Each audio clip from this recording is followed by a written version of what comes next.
নমস্কার বন্ধুরা, অন্নপূর্ণা যোজনার যে ভুল কারেকশন বা রিজেক্টেড হয়েছে আবেদনের স্ট্যাটাস, সেটা কারেকশন শুরু হলো। প্রত্যেকটা বিডিও অফিস থেকে একটা করে ফর্ম দিচ্ছে।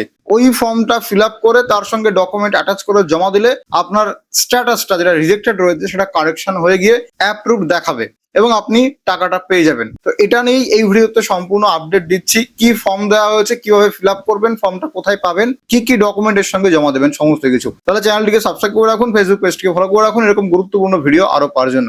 সবার আগে বলে রাখি, অন্নপূর্ণা যোজনার স্ট্যাটাস যাদের রিজেক্টেড দেখাচ্ছে বা পেমেন্ট ফেলিয়ার দেখাচ্ছে, তাদেরও কিন্তু টাকা ঢুকে যাচ্ছে। অর্থাৎ অ্যাপ্লিকেশন রিজেক্টেড দেখানোর পরেও অনেকে আজকে টাকা পেয়েছে, তাদের অ্যাকাউন্টে ক্রেডিট হয়েছে, তাদের এসএমএস আসেনি। তো আপনাদের যদি রিজেক্টেড দেখায় বা পেমেন্ট ফেলিয়ার দেখায়, তাহলে আপনি ব্যাংকের ব্যালেন্সটা অথবা ব্যাংকের স্টেটমেন্টটা চেক করে দেখুন টাকাটা ঢুকেছে নাকি। কারণ এসএমএস এর ভরসায় থাকবেন না, অনেক ক্ষেত্রে এসএমএস আসে না, সেক্ষেত্রে টাকা ডিরেক্ট অ্যাকাউন্টে ঢুকে যেতে পারে। আমার অনেক সাবস্ক্রাইবার কমেন্ট করেছে এবং হোয়াটসঅ্যাপে জানিয়েছে, দাদা আমার পেমেন্ট ফেলিয়ার দেখাচ্ছে, অ্যাপ্লিকেশন স্ট্যাটাস রিজেক্ট দেখাচ্ছে, তা সত্ত্বেও আমার টাকাটা অ্যাকাউন্টে ঢুকে গেছে। তো এরকমটা আপনার সঙ্গে হতে পারে, অবশ্যই কমেন্ট করে জানাবেন। এছাড়া 7ই জুলাই পর্যন্ত রাজ্য সরকার টাকা ছাড়ছে এই জুলাই মাসের 3,000 টাকা। তো আপনি 7ই জুলাই পর্যন্ত অপেক্ষা করুন। আপনার অ্যাপ্লিকেশন রিজেক্ট দেখাক বা পেমেন্ট ফেলিয়ার দেখাক, 7ই জুলাই পর্যন্ত অপেক্ষা করে যান, আশা করি টাকাটা আপনি পেয়ে যাবেন। তারপরেও যদি টাকা না পান, তাহলে এবার কি করতে হবে দেখুন। বিভিন্ন বিডিও অফিস থেকে একটা ফর্ম দিচ্ছে,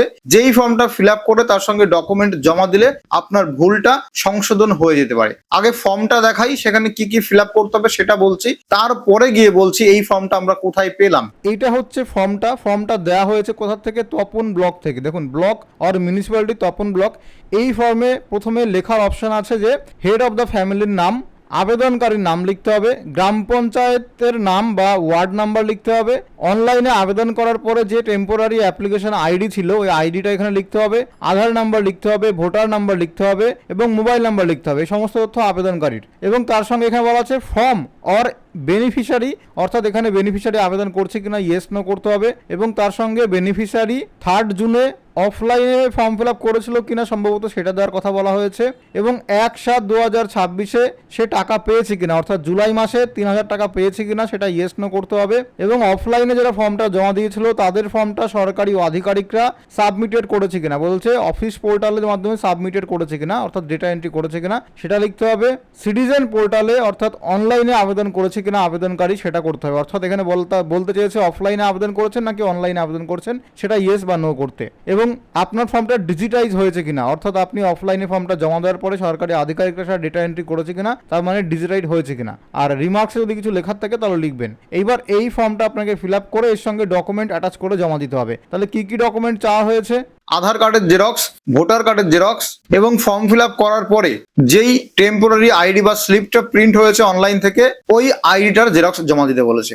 এখন এই ফর্মটা আমরা কোথায় পেলাম? এই ফর্মটা শুধুমাত্র নির্দিষ্ট কয়েকটা বিডিও অফিস থেকে দেওয়া হচ্ছে বা বিডিও অফিসের পাশে যে সমস্ত জেরক্সের দোকান, সাইবার ক্যাফে আছে সেখান থেকে দেওয়া হচ্ছে এবং বিডিও অফিসে এই ফর্মটা জমা নিচ্ছে। তাহলে এই যে ফর্মটা, এটা আমরা পেয়েছি তপন ব্লকের থেকে। ফেসবুকে সে পোস্ট করেছে যে আমাদের ব্লক থেকে এই ফর্মটা দিচ্ছে, এই ফর্মটা ফিল আপ করে জমা দিলে টাকা ঢুকতে পারে। এখন দেখুন, সমস্ত বিডিও অফিস থেকে এই ফর্মটা দিচ্ছে না বা এই ফর্মটা জমা নিচ্ছে না। তাহলে আগে আপনি বিডিও বা মিউনিসিপ্যালিটিতে গিয়ে খোঁজ নিয়ে আসুন যে সেখান থেকে কোনো ফর্ম দিচ্ছে কিনা, বা যেই ফর্মটা আমি আপনাদেরকে দেখালাম সেটা আপনার বিডিওতে গ্রহণযোগ্য কিনা বা জমা নেবে কিনা। যদি জমা নেয় তাহলে এই ফর্মটা দিতে পারেন, অথবা আপনার বিডিওতে অন্য কোনো ফর্ম দিতে পারে বা অন্য কোনো উপায়ে ফর্মটা সাবমিট করতে পারে। যেমন কিছু মিউনিসিপ্যালিটিতে দেখলাম যে অলরেডি ক্যাম্প বসা শুরু হয়ে গেছে এবং সেই ক্যাম্পে গিয়ে সাধারণ মানুষ তাদের ভুল সংশোধন করার জন্য ফর্ম আবার কারেকশন করছে। তাহলে এক এক ব্লকে বা এক এক বিডিওতে, এক এক মিউনিসিপ্যালিটিতে এক এক রকম নিয়ম চলছে। তাহলে এইরকমটা কেন হচ্ছে? তার দুটো কারণ। একটা হচ্ছে রাজ্য সরকার কোনো রকম নিয়ম বলে দেয়নি যে ভুল সংশোধন করার জন্য এই নিয়ম ফলো করতে হবে। তাহলে যদি রাজ্য সরকার ঘোষণা করতো তাহলে সমস্ত বিডিও অফিস, মিউনিসিপ্যালিটি অফিস ওই ঘোষণা মতো কাজ করতো। রাজ্য সরকারের কাছে অলরেডি খবর চলে গেছে, মানে উপর মহলে মন্ত্রী বিধায়কদের কাছে খবর চলে গেছে যে এইরকম অন্নপূর্ণা ভান্ডার নিয়ে মানুষজন হয়রানি হচ্ছে, যোগ্য উপভোক্তারা টাকা পাচ্ছেন না, তাদের স্ট্যাটাস রিজেক্ট দেখাচ্ছে এবং অযোগ্য ব্যক্তিরা ইতিমধ্যে টাকা পেয়ে গেছেন, এরকম খবর কিন্তু তাদের কাছে আছে। তো তারা আশা করি 15ই জুলাই বা তার আশেপাশে কোনো একটা ঘোষণা বা বক্তব্য করবেন, অফিসিয়ালি কিছু জানাবেন যে ভুল সংশোধন কিভাবে করতে হবে। অনলাইনে এডিট দিতে পারে, যদি অনলাইনে এডিট করার অপশন দেয় তাহলে তো খুবই ভালো কথা, আপনি বাড়ি বসেই ফর্মটা কারেক্ট করতে পারবেন। আর যদি অনলাইনে এডিট করার অপশন না দেয় তাহলে আপনার নিকটবর্তী সরকারি অফিসে গিয়ে বিডিও পঞ্চায়েত মিউনিসিপ্যালিটি গিয়ে আপনি এই ফর্মটা কারেকশন করতে পারবেন। তার ঘোষণা 15ই জুলাই বা তার আশেপাশে আসতে পারে। তাহলে আপনাকে বর্তমানে কি করতে হবে, 7ই জুলাই পর্যন্ত অপেক্ষা করবেন। 7ই জুলাইয়ের মধ্যে যদি টাকা ঢুকে যায় খুবই ভালো কথা, যদি 7ই জুলাইয়ের মধ্যে টাকা না ঢুকে তাহলে জুলাই মাসের টাকাটা সম্ভবত আপনি আর পাবেন না। তাহলে এরপরে আপনাকে ভুল সংশোধন করতে হবে এবং আগস্ট মাস থেকে আপনি টাকা পাবেন। যেমন আমার যে ব্লকটা আছে হাবড়া 1 ব্লক, সেখানে নোটিশ দিয়ে দিয়েছে যে 15ই জুলাইয়ের পরে আসবেন, তার আগে আসবেন না। সেক্ষেত্রে আপনার বিডিও বা আপনার পঞ্চায়েত বা আপনার মিউনিসিপ্যালিটিতে আলাদা নিয়ম বলে দিতে পারে কিভাবে ফর্মটা কারেকশন করবেন, কোনো ফর্ম আপনাকে জমা দিতে হবে কিনা, তার সঙ্গে কোনো জেরক্স জমা দিতে হবে কিনা সেটা জেনে নেবেন আপনার এলাকায় গিয়ে, অথবা সেখানে কোনো ক্যাম্প বসছে কিনা সেটাও আপনার এলাকায় গিয়ে খোঁজ নেবেন। প্রত্যেকটা বিডিও বা পঞ্চায়েতে একই নিয়ম হচ্ছে না, তার কারণ সরকার কোনো নিয়ম বলে দেয়নি। যেহেতু এক এক রকম অঞ্চলে বা এক এক রকম এলাকায় এক এক রকম কাজ হচ্ছে, বিডিও পঞ্চায়েত বা মিউনিসিপ্যালিটি তাদের সুবিধা মতো, তাদের যেটাই সুবিধা হয় সেই নিয়ম জারি করে সেই অনুযায়ী কাজ করছে, যেটা কিনা ভালো। তবে রাজ্য সরকারের কোনো প্রকার ঘোষণা এখনো নেই, সেটা করা উচিত। আশা করি 15ই জুলাই বা তার আশেপাশে নাগাদ কোনো একটা ঘোষণা তো আসতে পারে। তাহলে এই যে মানুষ হয়রানি হচ্ছে, যোগ্য মানুষরা টাকা পাচ্ছে না, অ্যাপ্লিকেশন স্ট্যাটাস রিজেক্টেড দেখাচ্ছে, সার্ভারে প্রবলেম আছে, এই সমস্ত খবরগুলো রাজ্য সরকারের উপর মহলে গিয়েছে এবং অনেক বিধায়ক সাংসদরা তারা কিন্তু অফিসিয়ালি ঘোষণা করেছেন যে 3-4টে নিয়মের মধ্যে থাকলে বা না থাকলে আপনি টাকা পাবেন কি পাবেন না এরকমটা কিছু আসা যায় না। যেমন আপনার বাড়িতে 3টে বা তার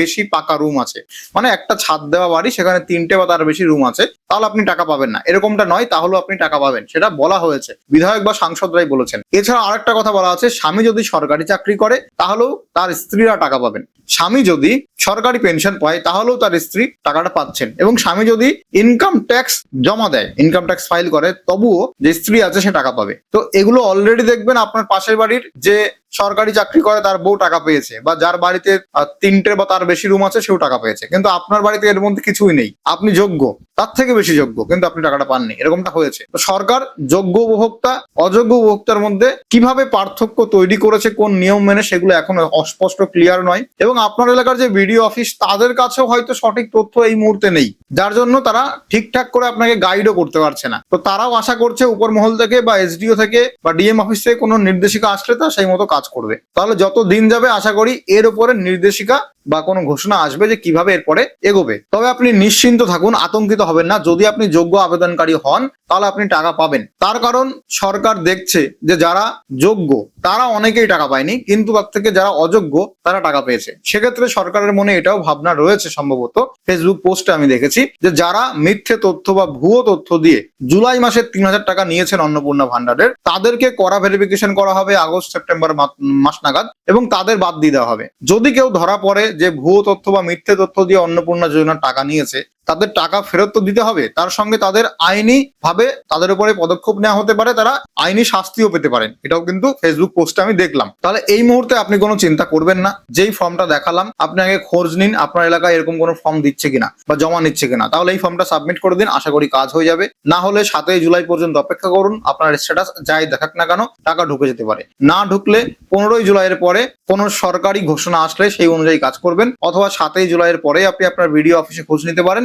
যে ওখানে কিভাবে ফর্ম কারেকশন করার কাজ চলছে, সেই অনুযায়ী জমা দিলে আপনি টাকা পেয়ে যাবেন। যদি 7ই জুলাইয়ের মধ্যে জুলাই মাসে টাকা না ঢোকে তাহলে সম্ভবত আপনি জুলাই মাসে টাকাটা পাচ্ছেন না, আগস্ট মাস থেকে টাকাটা পাবেন, তবে তার আগে ফর্মটা সংশোধন করতে হবে। তাহলে এটা হচ্ছে সমস্ত আপডেট। ভিডিওটা কেমন লাগলো কমেন্ট করে জানাবেন, ভালো লাগলে লাইক করুন, শেয়ার করুন এবং বন্ধু বান্ধবের সঙ্গে পরিচিতদের সঙ্গে শেয়ার করে দিন। ধন্যবাদ, দেখা হবে পরবর্তী ভিডিওতে। সাবস্ক্রাইব করুন, ফেসবুক পেজটি ফলো করে রাখুন।